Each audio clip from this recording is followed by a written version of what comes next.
ඔයාට පුළුවන් නේද? මේක ෂෙයා මාකට් එකේ Bitcoin ETF එකක් විදියට ගන්න. නිකන් කොටසක් ගන්නවා කියලා හිතන්නකෝ. අර Ethereum Bitcoin ෂෙයා මාකට් එකෙන් ගන්න පුළුවන්. යම් මෙහෙකින් XRP නේද? SEC එකෙන් අප්‍රූව් වෙලා. මේ XRP එක ගැන හැමෝම දැන් කතා වෙනවා. ඔව්. අපි ගන්න ඕනද දැන්? මෙහෙමයි. අපි ප්‍රොෆෙෂනල් ට්‍රේඩර් කෙනෙක් විදියට ප්‍රමුඛතාවය දෙන්න ඕන Bitcoin වලට. ඊට පස්සේ Ethereum වලට. ඇයි එහෙම කියන්නේ? හේතු දෙකක් තියෙනවා. Bitcoin කියලා කියන්නේ 100% decentralized. ඒ කියන්නේ decentralized කියලා කියලාමයි පොදු කියන්නේ සම බලතල තියෙන පද්ධතියක්. Bitcoin එහෙමයි. එතකොට මේක manipulate වෙන්න තියෙන ප්‍රවණතාවය ඉතාම අඩුයි. Ethereum ගත්තත් Ethereum 80% වගේ decentralized. ඒ කියන්නේ ඒකත් manipulate වෙන්න පුළුවන් ප්‍රවණතාවය සැහැණ අඩුයි. ඒක නිසා ප්‍රමුඛතාවය දෙන්න ඕන ওই දෙකට. ඕක තමයි පළවෙනි හේතුව. දෙවෙනි කාරණය තමයි Ethereum එකයි Bitcoin එකයි SEC එකේ approved. මොකද්ද SEC කියන්නේ? Security and Exchange Commission.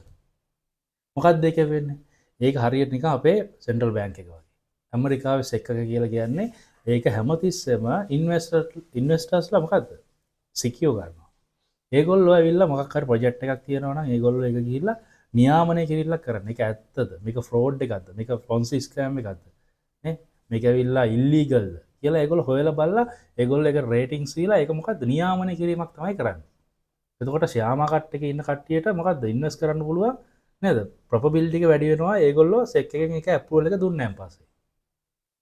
SEC එකේ අප්‍රූවල් එක තාම මේ Bitcoin තව coins 10000ක් 15000ක් තිබ්බත් Bitcoin එකේ සහ Ethereum එකේ විතරයි තාම තියෙන්නේ. එතකොට පළවෙනි එක decentralized කතාව, දෙවෙනි එක මේ SEC එකේ අප්‍රූවල් එක. ඉතින් ඔය දෙකනේ අපිට බලන්න තියෙන ළමයි මාකට් එකේ මේක ගන්නකොට coins නේ. දැන් ඔය XRP එක ගැන කතාව හැදිලා තියෙන්නේ. ඔය SEC එකේ අප්‍රූවල් එකට නොමිනේට් වෙලා තියෙනවා XRP. යම් මෙහෙකින් SEC එක අප්‍රූව් වුණොත් අන්න මිනිස්සුන්ට මොකද්ද? මේ ගැන තවදුරටත් මොකද බිලීව්නස් එක ඇති වෙනවා. ෂෙයා මාකට් එකේ කට්ටියටත් මේකට මොන දැඩ් වෙන්න පුළුවන්. ඒකත් මම කියන්නම්කෝ. අර දැන් අපිට පුළුවන් මේ Bitcoin එක අරගන්න මොකද Binance එකේ wallet එකටනේ. නේ? Binance එක අරහානේ ඔයගොල්ලෝ Bitcoin එකෙන් අරගෙන තියෙන්නේ. හැබැයි ඔයා දන්නවද ඔයාට පුළුවන් නේද? මේක ෂෙයා මාකට් එකේ Bitcoin ETF එකක් විදියට ගන්න. නිකන් කොටසක් ගන්නවා කියලා හිතන්නකෝ. BTC ETF ඔයාට ගන්න පුළුවන්. Ethereum ETF ගන්න පුළුවන්. ඒතකොට ඔයා ගාව Bitcoin ETF තියෙනවා නම් Ethereum ETF තියෙනවා නම් Bitcoin price එක වැඩි වෙනකොට ඔයාට ෂෙයා මාකට් එකේ මොකද්ද? profit එකක් ගන්න පුළුවන් Bitcoin වැඩි වීමට සාපේක්ෂව. අර Ethereum Bitcoin ෂෙයා මාකට් එකෙන් ගන්න පුළුවන්. යම් මෙහෙකින් XRP නේද?